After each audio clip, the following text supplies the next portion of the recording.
Hi, my name is Phoebe Chan, and I'm doing a presentation on the Song of Hannah from 1 Samuel 2, 1-10.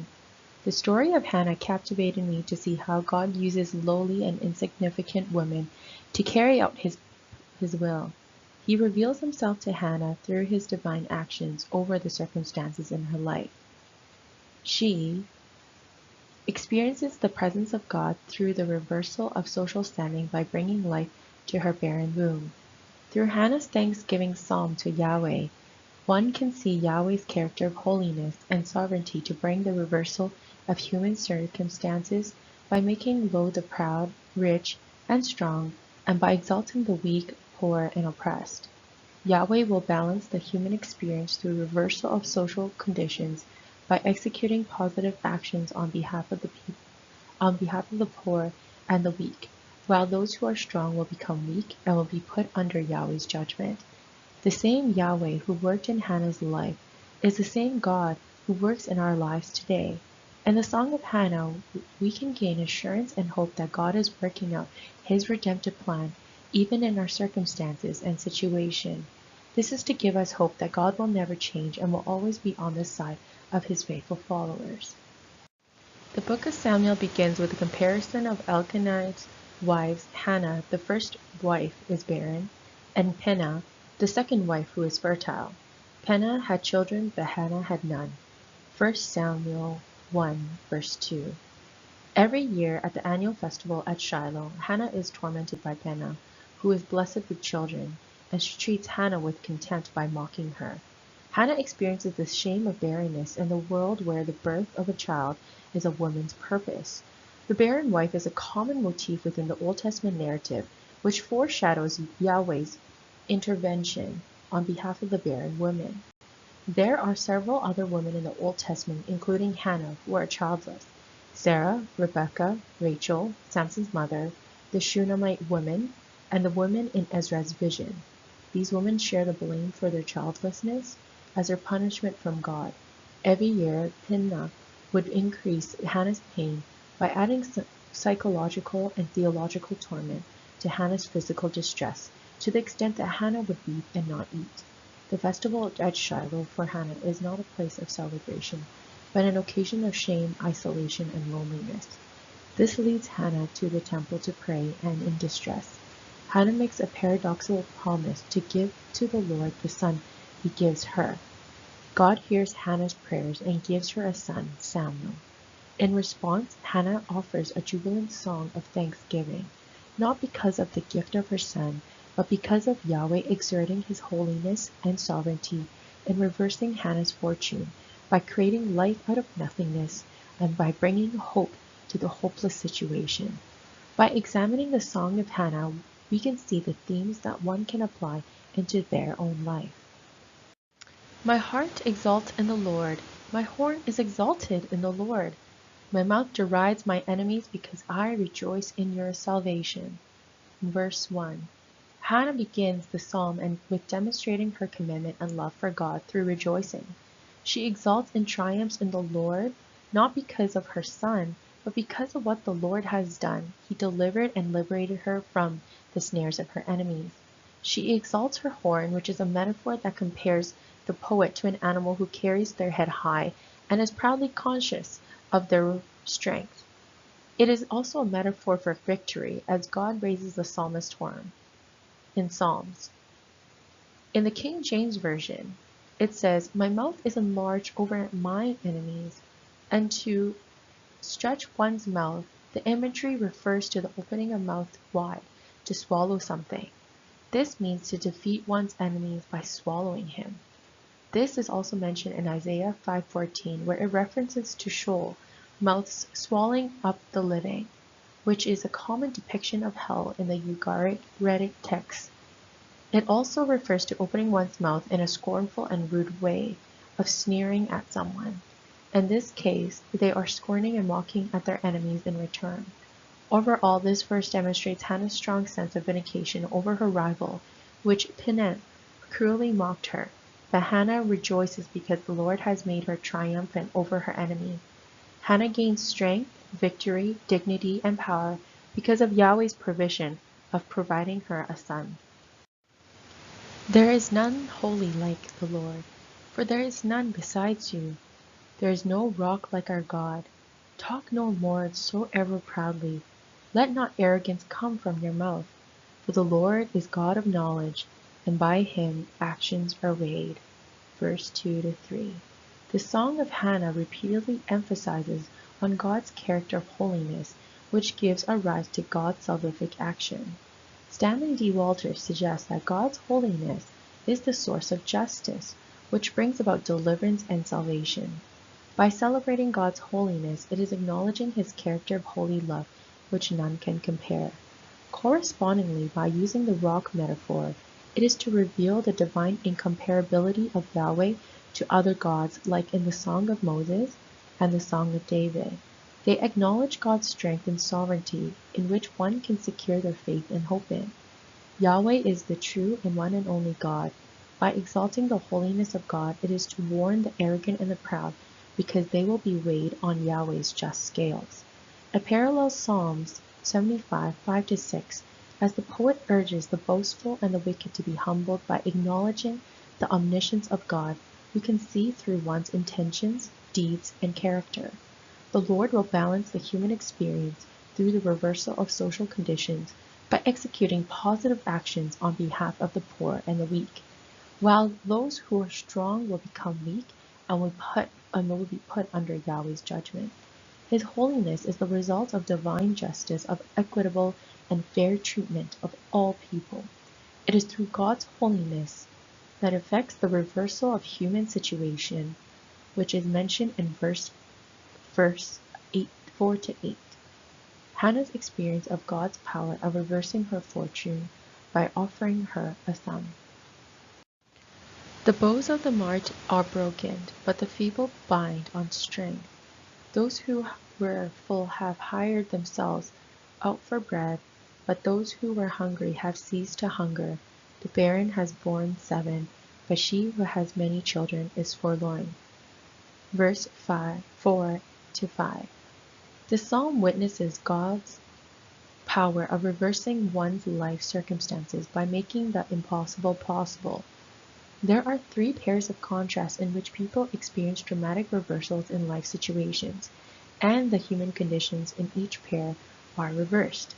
The sequence of the 6 reversals in the order of negative, positive, and positive, negative, which negative reversal begins and closes the lines of verse 4-5. Under the sovereignty of God, those who have strength, plentiful food, and large families suffer deprivations, while the condition of those who are physically weak, hungry, and lack children are reversed. For example, in verse 4, it mentions that God providing military aid by breaking the bow of the proud warriors. This image parallels to Jeremiah, in which God breaks the bow of Elam, and in Ezekiel of Gog. This is to demonstrate that God has the power to break the bow of the wicked and one's enemies, and his deeds are celebrated.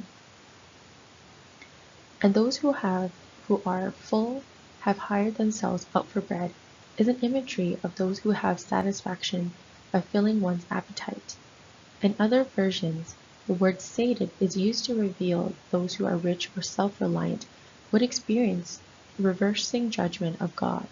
This is reflected in Israel later through the prophets, in which they learn that they are also the ones who are sated because of their idolatry and disobedience to Yahweh. The last pair of reversal reflects Hannah's experience, in which the barren woman became fertile by God's help. By God's power, women who suffer from wanting children and social disapproval or criticisms will be fruitful, just like Hannah. To have 7 children signifies the sign of bountiful fertility, a source of joy and completeness. Psalms 113 reiterates God as the reverser and speaks of God making barren woman a joyous mother of children. It is fitting for Hannah to speak as the barren has borne 7 because her one son has made her complete in comparison to Peninnah, who had many children. Also, there is a tradition of the Jews is when Hannah bore 1 child, Peninnah buried 2. The Lord kills and brings to life. He brings down to Sheol and raises up. The Lord makes poor and makes rich. He brings low and exalts. Verse 6 to 7. Yahweh's divine character is magnified through his actions for the weak. Yahweh in the first person singular becomes the subject in the verse by focusing on his divine actions by making the impossible possible. It recalls Yahweh's incomparability from verse 2 that he is absolute sovereign over human existence. If God has the power to reverse one's life circumstance, he has the power to cause life and death according to his will. Nothing is too difficult for Yahweh to do, which he can put life into dry bones and quicken the death of those he wishes. This reveals that a person's status in life is not to be regarded as fixated and unchangeable because God has the power to reverse it. He can bring some low and lift up others. He can humble the proud and give grace and honor to the lowly. He raises up the poor from the dust, he lifts the needy from the ash heap, to make them sit with princes and inherit a seat of honor. For the pillars of the earth are the Lord's, and on them he has set the world. Verse 8. The poet places a special stress on God's positive action to the poor. In verse 8, Yahweh will reverse the fate of the poor in which they're uplifted to sit with the nobility and obtain the glorious throne.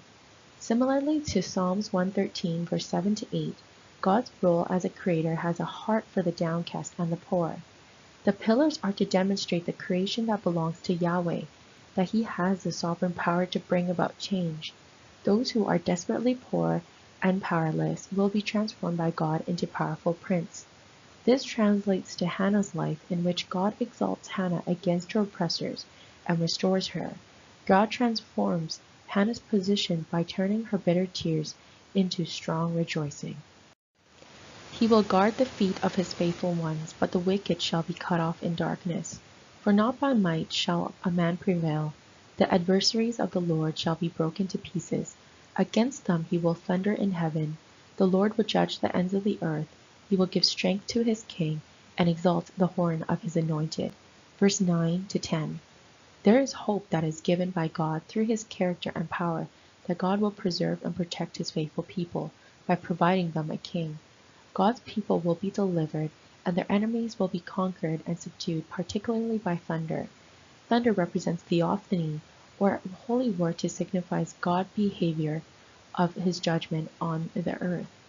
Yahweh is victorious over his enemies and is a powerful judge. The poet exalts the character and deeds of Yahweh and requests for a blessing for a king. The request becomes a prayer for the king's welfare that the Lord has anointed and chosen for divine service, because God will have given them the help they need. The references to the king is throughout the whole book of Samuel, as Hannah's son Samuel becomes the priest who anoints the king of Israel. The hope for a king is expressed in the time of Judges, and even as old as the Abrahamic covenant. Because of this, Hannah plays a prophetic role in which the era of kingship was about to dawn through Samuel's ministry. It is through Hannah's song that the word anointed, also means Messiah, is first used in connection with a king. The song of Hannah mirrors the heart of Israel desiring for a king. The placement of the psalm plays a crucial role which follows God's elevation to Samuel to appoint a king that will rule and protect Israel. This prophecy looks at the kingdom that Israel will have through King David, and even further to the King of Christ. The kingdom and the vision of God is revealed through Jesus Christ's ministry in his life and death. By speaking these words through Hannah's lips, Yahweh's sovereignty and ruling power over human life provides a greater vision of what God has for all creation and brings hope through Hannah's experience of deliverance by God. What can we learn from Hannah's song? We are triumphant over our enemies because of Yahweh. Yahweh is holy and none can compare. Yahweh will bring justice and deliverance. We have the assurance in God's sovereignty and power. Yahweh is on the side of the weak and poor, and those who are faithful have hope from Yahweh. Through Hannah's song and experience, we can find hope in Yahweh's character and actions, that he can bring deliverance even in our lives. Hannah demonstrates faith through seeking after Yahweh and taking her frustration up to God rather than seeking vengeance and anger against Peninnah. Instead, Hannah trusts in Yahweh's holiness to bring justice and deliverance from her situation, and which he did through Samuel. Hannah delivers a song of thanksgiving to Yahweh for his incomparable sovereignty and power to evoke social inversion and radical transformation in her life. Only Yahweh can bring about a radical social change by making low the rich and the full and the proud, and he will lift up the marginal, weak, and the poor. And the new vision of the kingdom, which God reveals through Hannah's song, reflects Yahweh's messianic deliverance of Israel. The Song of Hannah acts as a reminder to Israel who lacks faith with that Yahweh's grace and promise, which ultimately comes through the channel of the king.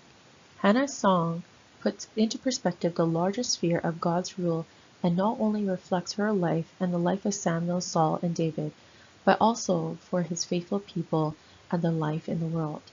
It is through his prayer that we can find hope and put our confidence that God's rule will make every wrong right and exalt those who are oppressed. The vision of the kingdom that is given to Israel is reiterated throughout the New Testament and is revealed through Jesus Christ. He delivers those who are poor, oppressed, and weak by giving them freedom through the cross. By the blood of Christ, all our sins are washed away and have been redeemed and delivered from our enemies. We can trust in God's holiness to bring about his justice and exalt us in the second coming of Christ, like how he exalted Hannah, that is revealed in her song. I have a deep connection with Hannah's story to my own experience I had a couple of years ago. My close friend from junior high connected me with a job while we were living in Hong Kong.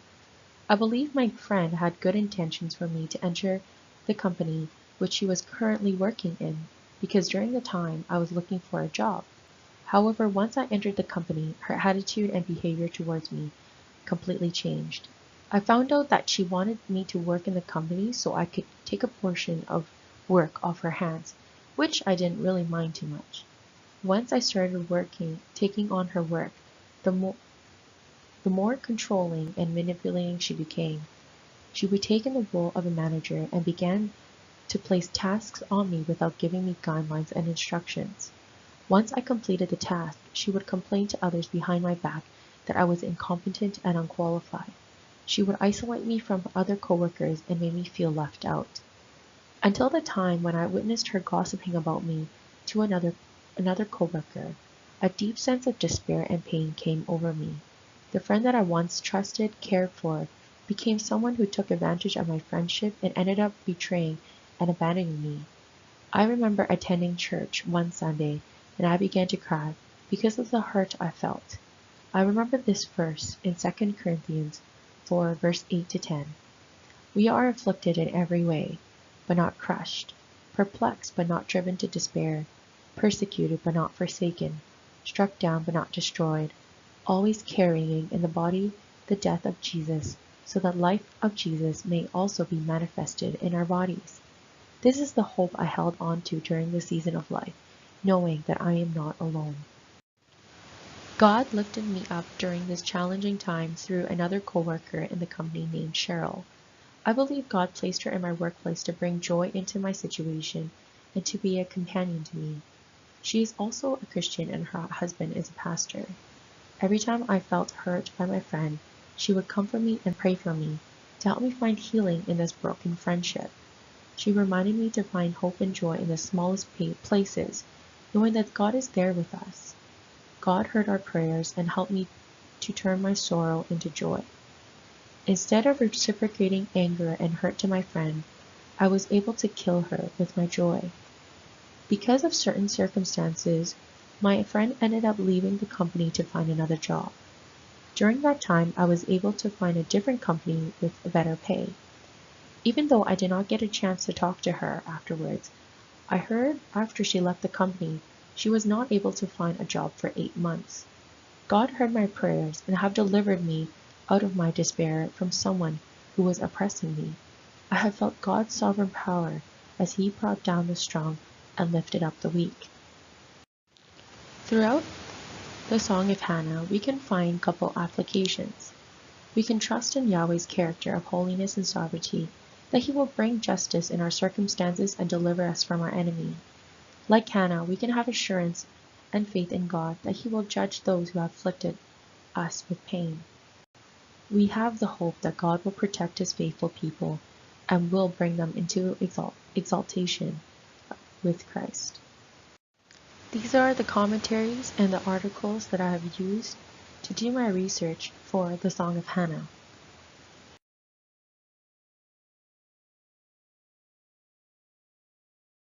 Thank you for taking your time to listen to this presentation.